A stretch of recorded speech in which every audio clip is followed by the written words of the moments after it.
அனைத்து நல்லுள்ளங்களுக்கும் வணக்கம். நான் ரவிக்குமாரன். அரசியல் உண்மைகள்.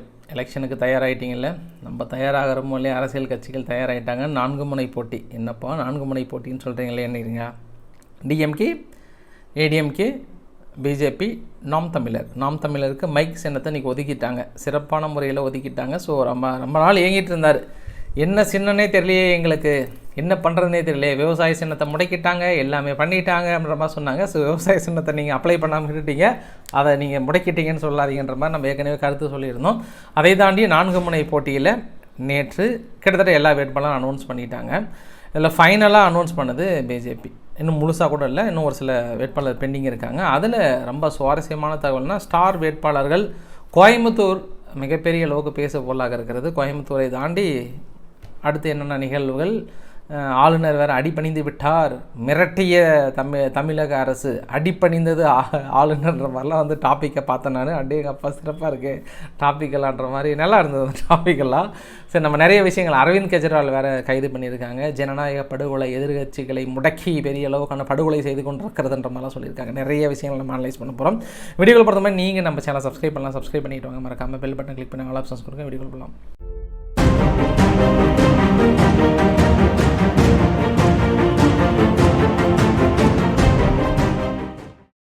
பிஜேபியோட கேண்டிடேட் லிஸ்ட்டு வெளியானதுக்கப்புறம் தான் கொஞ்சம் அரசியலுக்கெல்லாம் சூடு பிடித்திருக்கிறது. இந்த கேண்டிடேட் லிஸ்ட்டை பாருங்கள். கோவையில் வந்து அண்ணாமலை அவர்கள் போட்டிடுறாரு, தென் சென்னையில் தமிழிசை சவுந்தரராஜன், நீலகிரியில் எல்முருகன், நயினார் நாகேந்திரன் நெல்லை, மத்திய சென்னையில் வினோத் பி செல்வம், பாரிவேந்தர், மீதி கிருஷ்ணகிரி எல்லாம் போட்டிடுறாங்களே. அந்த லிஸ்ட்டு ஒன்று வெளியிட்டாங்க. ஒன்று ரெண்டாவது நான் சொல்லி முடிச்சிடறேன். பிஎம்கேவை நீங்கள் என்ன பண்ணிட்டாங்க, லிஸ்ட்டை வெளியிட்டாங்க.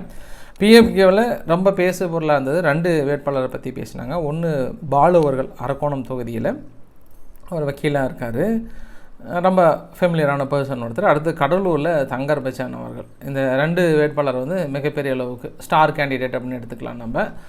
மீதி திண்டுக்கல்ல திலகவமா, இந்த மாதிரி சொன்னாங்க. சரி, ஃபைனலாக நம்ம இதுக்கு முன்னாலாம் நம்ம வேட்பாளரோட லிஸ்ட்டு பெருசாக நம்ம அனலைஸ் பண்ணல. இப்போயே நம்ம பண்ண போகிறோம்னா, இந்த லிஸ்ட்டை அனலைஸ் பண்ணதுக்கப்புறம் தான் வந்து மிகப்பெரிய ஒரு தாக்கம் ஏற்பட்டிருக்கிறது. குறிப்பாக அண்ணாமலை கோயம்புத்தூரில் நிற்கிறார் அப்படின்ன உடனே நேற்று திமுகனுடைய கோயம்புத்தூரினுடைய பொறுப்பாளர், தேர்தல் பொறுப்பாளர் யாருன்னா டிஆர்பி ராஜா அவர்கள். டிஆர் பாலுவோட சன் இருக்கிறாரில்ல, அவர் தான் இப்போ மினிஸ்டராக இருக்கிறாரு, தொழில்துறை அமைச்சர் இருக்கிறார் இல்லையா. அவர் கரெக்டாக தற்போதைய செய்தி தான் வந்தது. நிறைய பேர் எலெக்ஷன் முடிஞ்சதுக்கப்புறம் வந்து ஆடு பிரியாணி வேணும்னு கேட்டிங்க, மட்டன் பிரியாணி வேணும்னு கேட்டிங்க. கண்டிப்பாக எலெக்ஷன் முடிஞ்சதுக்கப்புறம் உங்களுக்கு மட்டன் பிரியாணி விருந்து காத்திருக்கிறதுன்னு இருக்காங்க. அதாவது அண்ணாமலையே ஓட்டியிருக்கிறாரு, நாங்கள் மட்டன் பிரியாணி போடுறோன்ற மாதிரி சொன்னாங்க. ஆனால் மற்ற எல்லா கேண்டிடேட்டு இது வரைக்கும் நம்ம நிறைய கேண்டிடேட் அனௌன்ஸ் பண்ணதெல்லாம் நான் பார்த்துருக்கேன் நான். ஆனால் அண்ணாமலை கேண்டிடேட் அனௌன்ஸ் பண்ணதுக்கப்புறம் பார்த்தீங்கன்னா, அங்கே ஒரு சில இடத்துல மக்கள் அப்படியே டான்ஸ் எல்லாம் போட்டிருந்த வீடியோ பதிவுகள் பார்த்தேன். அது இல்லாமல் கொஞ்சம் ஹைப் ஏறி இருக்குது.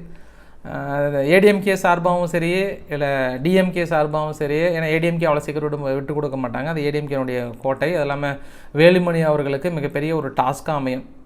தொண்டாமுத்தூரினுடைய வேலுமணி அவர்களை தான் நான் சொல்கிறேன் நான், முன்னாள் மின்சாரத்துறை அமைச்சர் அவர்களை சொல்கிறேன் நான். அவருக்கு மிகப்பெரிய ஒரு டாஸ்காக இருக்கும். ஸோ பார்க்கலாம் என்ன நடக்க போதோ தெரியல. கள நிலவரத்தில் கோயம்புத்தூர் மிகப்பெரிய அளவுக்கு சிறப்பு பெற்றிருக்கிறது. அண்ணாமலை அவர்கள் நின்றதுனால இனி அடுத்தடுத்த டார்கெட் அந்த பக்கம் வந்து வைப்பாங்க. பெரிய அளவுக்கு டார்கெட்டை நோக்கி போயிட்டுருக்கும். ஸோ அதனுடைய அப்டேட் வந்து இதுக்கப்புறம் என்னென்னு பார்க்கலாம். அதே மாதிரி தமிழிசை சவுந்தரராஜன் அவர்களோட தென் சென்னையினுடைய வேட்பாளர் அவர்களும் பார்த்தோன்னா பெரிய அளவுக்கு இருக்கும். அடுத்த அப்டேட் பார்த்தோம் அப்படின்னா, திமுகவுக்கு அடுத்து ஒரு மிகப்பெரிய ஒரு சிக்கல். என்ன சிக்கல் அப்படின்னா, 2G கேஸை வந்து விடுவித்தது தவறாக இருக்குன்னு சொல்லிட்டு சிபிஐ என்ன பண்ணுறாங்க, திரும்பி நாங்கள் ரீவிசாரணை பண்ணணும், மறுபடியும் நாங்கள் என்கொயரி பண்ணணும்னு சொல்லிட்டு டெல்லியினுடைய உயர்நீதிமன்றத்தில் அப்ளை பண்ணுறாங்க.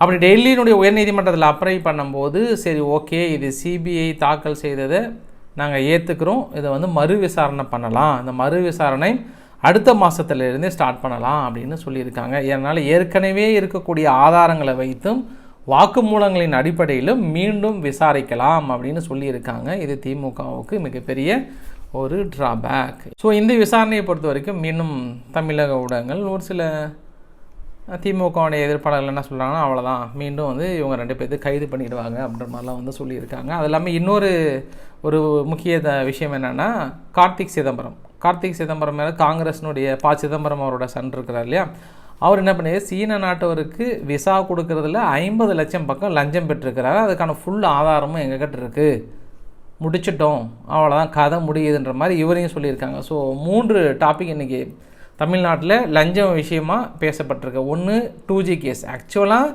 2G கேஸை பொறுத்த வரைக்கும் எல்லோரும் என்ன ஒரு சில ஊடகங்கள் என்ன போட்டிருக்காங்கன்னா 1,75,000 கோடி இழப்பு, அது லஞ்சம் இல்லை, 1,75,000 கோடி இழப்பு ஏற்படுத்தியிருக்காங்கன்றதான் வழக்கு.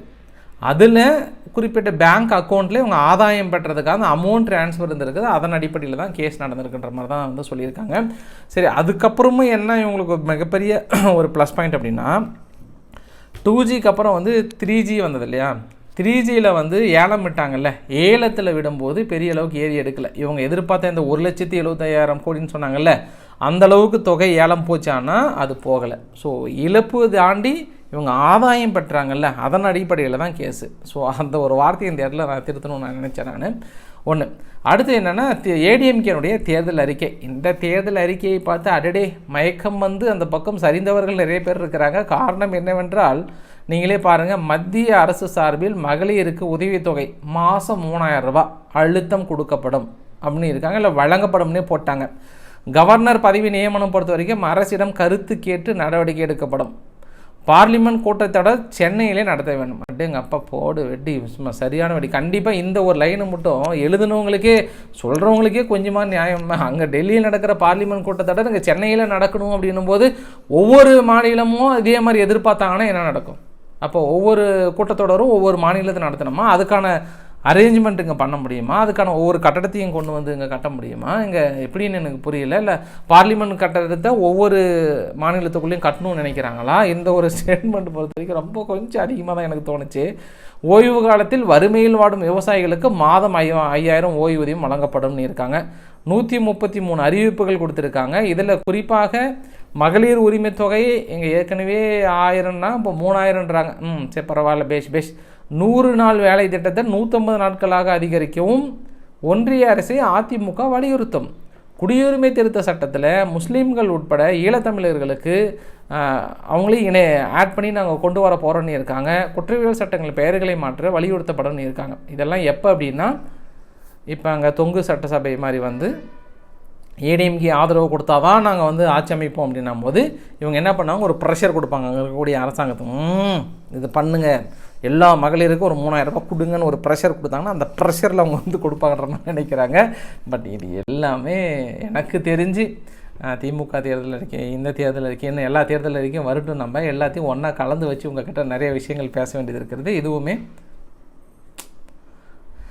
பார்க்கலாம், அவங்க செயல்படுத்த முடியும்னு சொல்கிறாங்க ஏடிஎம்கேவால். அதுக்கப்புறம் நம்ம ஏதாவது சொன்னோம்னா நம்ம எதிர்த்து பேசுகிற மாதிரி இருக்கும். அதனால் நம்ம எதுவும் சொல்ல வேண்டாம், நீங்கள் பேசலாம், உங்களுக்கு கருத்து சொல்கிறதுக்கு நிறைய உரிமை இருக்குது. பட் எனக்கு அந்த உரிமை இல்லை. பொன்முடி அவர்கள் பதவி பிரமாணம் செய்து வைப்பதற்காக 3:30 மணி அளவில் அழைப்பு விடுத்திருக்கிறார் ஆளுநர் அவர்கள். ஸோ இதுக்காக தான் டாபிக்கெல்லாம் பார்த்தேன் நான். ஓங்கி அடித்த தமிழக அரசு, பம்பிய ஆளுநர் ரவி, பதறிய ஆளுநர் ரவி, தார்மீக மன்னிப்பு கேட்டார். இதுதான் ஸ்டாலினின் அதிரடி, இதுதான் திராவிட மாடல் அரசு அப்படின்றலாம் வந்து போட்டிருந்தாங்க. அடேங்கப்பா, டாபிக்கெல்லாம் வேறு லெவலில் இருந்தது. திராவிட மாடலை அரசை எதிர்க்க துடிப்பவர்களுக்கு இதுதான் கதி அப்படின்ற மாதிரிலாம் நிறைய டாபிக் இது மாதிரிலாம் பார்ப்பீங்க. அதுவும் ஒரு சில டாப்பிக்கெலாம் என்ன முன்னாடி போட்டிருந்தாங்கன்னா, ஆளுநர் ரவி அவர்கள் ராஜினாமா, பயந்து ஓடி ராஜினாமா செய்யும் ஆளுநர் ரவி அப்படின்லாம் பார்த்தேன். கடைசியில் இங்கே வந்து பதவி பிரமாணம் வஞ்சிருக்கிறார். ஆக்சுவலாக எனக்கு நிறைய டாப்பிக்லாம் பார்த்தா சிறப்பாக இருக்குங்க. அரசியலில் நிறைய அந்த ஃப்யூச்சர் கற்பனையெல்லாம் ஒன்றா சேர்த்து தனது கருத்துக்களாக வந்து சொல்லுவாங்க பார்த்தியா, அதெல்லாம் வந்து நல்லா தான் இருக்கும். ஒரு மாதிரி கேட்குறதுக்கு என்னடா சொல்ல வரீங்கன்ற மாதிரி தான் இருக்கும். சரி பார்க்கலாம் நம்ம. அடுத்து அரவிந்த் கெஜ்ரிவால் அவர்களோட கைது, ஜனநாயகம் குழி தோண்டி பறிக்கப்பட்டு விட்டது, புதைக்கப்பட்டு விட்டது அப்படின்லாம் வந்து சொல்லியிருக்காங்க. சரியான எலெக்ஷன் டேட் அனௌன்ஸ் பண்ணிட்டாங்க. எல்லாமே கேம்பிங் போகிற சமயத்தில் இப்போ இந்த கைது. நான் நேற்று கூட நான் சொல்லியிருந்தேன், பிஆர்எஸ்னுடைய தலைவர் சந்திரசேகர் அவங்களோட டாக்டர் கவிதா அவங்கள அரெஸ்ட் பண்ணும்போதே ஆல்மோஸ்ட் இவங்க அரெஸ்ட் ஆகிடுவாங்க, நிறைய வாய்ப்புகள் இருக்குதுன்னு நேற்று நம்ம சொல்லியிருந்தோம். கரெக்டாக நைட்டு கிட்டத்தட்ட அரெஸ்ட் பண்ணிட்டாங்க. ஆக்சுவலாக இவங்க எப்படி மாட்டுறாங்க அப்படின்னும் போது பார்த்தோன்னா, இவங்க டெல்லியில் அவங்களுடைய மது ஆலை இருக்குது இல்லையா, அந்த மது ஆலையை டெல்லியில் வாங்குறாங்க. அப்படி வாங்குறதுக்கு இவங்க என்ன பண்ணுறாங்க, சைடில் லஞ்சம் கொடுக்குறாங்க. அப்படி லஞ்சம் வாங்கும்போது என்ன பண்ணிட்டாங்க, அந்த மணீஷ் சிசோடியா ஏற்கனவே துணை முதல்வராக இருந்துக்கிறாரு டெல்லியில் ஏஏபியில், ரொம்ப நாளாக ஜெயிலில் இருக்கிறார் அவர். இப்போ அவர் என்ன பண்ணார், அக்கௌண்ட்டில் வாங்கிட்டார். அக்கௌண்ட்டில் வாங்கினா அதுக்கான விளக்கங்களை கொடுக்கணும். அவர் என்ன பண்ணார், அந்த அக்கௌண்ட்டில் வாங்குறது இல்லாமல் அரவிந்த் கெஜ்ரிவாலும் வாங்கியிருக்கிறார் அவரோட சொந்த அக்கௌண்ட்டில். இவங்க இது இல்லாமல் இன்னொரு பெரிய இவங்களுக்கு ட்ராபேக் எங்கே அமைஞ்சது அப்படின்னா, கோவா எலெக்ஷன் நடந்ததில்ல, அந்த கோவா எலெக்ஷனுக்கு இந்த அக்கௌண்ட்லேருந்து இந்த பர்சனல் மணியை அங்கே ட்ரான்ஸ்ஃபர் பண்ணி எலெக்ஷன் செலவுமே பண்ணியிருக்காங்க. அந்த கேண்டிடேட்டு வாக்குமூலம் கொடுத்துருக்கிறாரு, இந்த ஃபண்டு இந்த அக்கௌண்ட்ல இங்கேருந்து தான் வந்ததுன்னு இருக்காங்க. இதில் தான் எல்லாமே என்ன பண்ணிட்டாங்கன்னா எவிடன்ஸாக மாட்டிக்கிட்டாங்க. எவிடன்ஸாக மாட்டதுனால தான் இவங்களால் தப்பிக்க முடியல. மற்றபடி இது வந்து விமர்சனம் பண்ணலாம். ஏன் அப்படின்னா இதே காங்கிரஸ் இதே குற்றச்சாட்டு வைத்தாங்க. அஜய் மேக்கனா இருக்கட்டும், காங்கிரஸில் இருக்கக்கூடிய மிக முக்கியமான தலைவர்கள் அத்தனை பேருமே ஏஏபியை எதிர்த்து, அதாவது ஆம் ஆத்மி பார்ட்டியை எதிர்த்து மும்முனை போட்டியாக இருக்கும்போது, எங்கே கோவாவிலிருந்து டெல்லியிலிருந்து மும்முனை போட்டியாக இருக்கும்போது இந்த லஞ்சம் வாங்கப்பட்ட பணத்தை பற்றி பெரிய அளவுக்கு பேசியிருக்காங்க. 100 கோடி ரூபாய் லஞ்ச பணத்தை கோவா எலெக்ஷனில் செலவு பண்ணியிருக்கிறார், அரவிந்த் கெஜ்ரிவால் ஆதாயம் பெற்றிருக்கிறார் என்று இதே காங்கிரஸ் மிகப்பெரிய ஒரு குற்றச்சாட்டு வச்சாங்க. ஆனால் இன்று அந்த குற்றச்சாட்டை மறுக்கிறாங்களா இல்லைன்னு தெரியல. பட் இது ஜனநாயக விரோத செயல் அப்படின்றாங்க. கரெக்டாக எலெக்ஷன் நேரத்தில் இந்த கைது கொஞ்சம் கஷ்டம்தான் இருக்காங்க. கொஞ்சம் டைம் கொடுத்துருக்கலாம், கொஞ்சம் பண்ணியிருக்கலான்னு இருக்காங்க. இருந்தாலும் இடி தனது வேலையை சிறப்பாக செய்துள்ளது. இடி துறையா அது ஏவல் துறையா அப்படின்ற அளவுக்கு இங்கே சொல்லுவாங்க. இங்கே தமிழ்நாட்டில் இந்த டைலாக் ஃபேமஸாக இருக்குல்ல, காவல்துறையா இது ஏவல் துறையா அப்படின்னு சொல்லுவாங்கள்ல, அந்த மாதிரி வந்து இடி துறையை வந்து சொல்லியிருக்காங்க. அதை தாண்டி இந்த கைதை பொறுத்த வரைக்கும் அண்ணா ஹசாரே, ஏன்னா அந்த கேம்பில் இருந்தால் வந்தார், அதனுடைய வீடியோ பதிவு கூட நான் சொன்னேன், நான் காட்டியிருந்தேன் உங்ககிட்ட. அண்ணா ஹசாரே அவர்கள் என்ன சொல்லிட்டாருன்னா, இது எனக்கே ரொம்ப ஷேமாக தான் இருக்குது, சரியான நேரத்தில் கரெக்டாக ஊழலை ஒழிப்பேன்னு சொல்லிட்டு வந்து கரெக்டாக ஊழலில் வந்து மாட்டிக்கிட்டாருன்றதில் எங்களால் ஏற்றுக்க முடியாது. அதுவும் குறிப்பாக மதுவுக்கு எதிராக போராடியதற்காக இவங்களோட சேர்ந்து நான் போராடியதற்கு வருத்தப்படுகிறேன், வேதனைப்படுகிறேன், துன்பப்படுகிறேன், துயரப்படுகிறேன்ற அளவுக்கு வந்து சொல்லியிருக்கிறாங்க. ஸோ அங்கே தமிழகத்தில் கூட பெரிய ஒரு போராட்டம் பண்ணியிருந்தாங்க. குறிப்பாக கலாநிதி மாறன் அவர்கள் இந்த ஒரு போராட்டத்தை முன்னெடுத்து ரொம்ப கடுமையாக ஒரு குற்றச்சாட்டை சொல்லியிருந்தார். அந்த குற்றச்சாட்டில் எலக்டோரல் பாண்டை எந்த அளவுக்கு மிரட்டி வாங்கியிருக்காங்கன்ற அளவுக்குலாம் பேசியிருக்காங்க. இந்த வீடியோ பதிவு முடிந்த அடுத்த ஒரு 2 மணி நேரத்தில் நான் இன்னொரு வீடியோ பதிவு விடுறேன். அதில் எலக்டோரல் பாண்டை பொறுத்த வரைக்கும் அனைத்து கட்சிகளும் எப்படி வாங்கியிருக்காங்கன்றதை பார்க்க போகிறோம்.